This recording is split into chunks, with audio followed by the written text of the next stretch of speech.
All right, this is a new one for us. A Grand Design Transcend 221RB.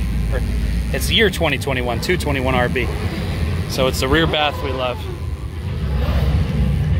It's got a couple things that are, you can already tell are a little different from the Imagine. It's wood instead of aluminum. I'm guessing this is a little lower priced model.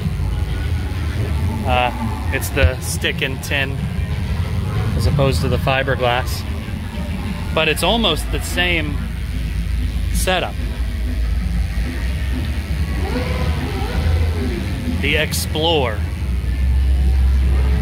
Only one entrance, but it's still got the big awning everybody loves. It's the rear bath.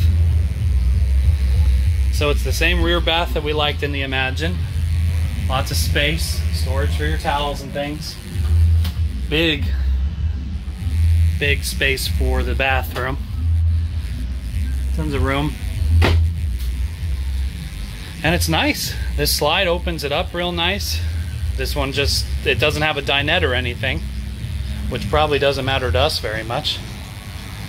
Good TV right in front of the couches. Lots of storage here. It's just roomy. Very roomy.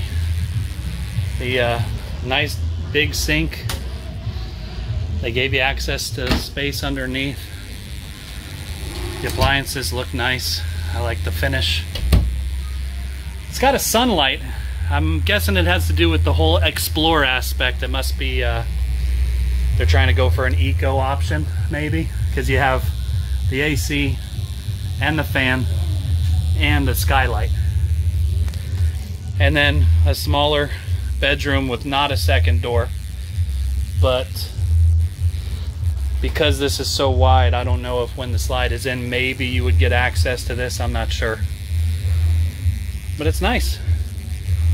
If I put a king in here, I'd live in it. TV hookups. Nice little travel trailer. Probably on more of a budget. I don't see price tags anywhere. Otherwise, I'd let you know. But it's nice. That's salesman stuff, I'm guessing. All right, on to the next one.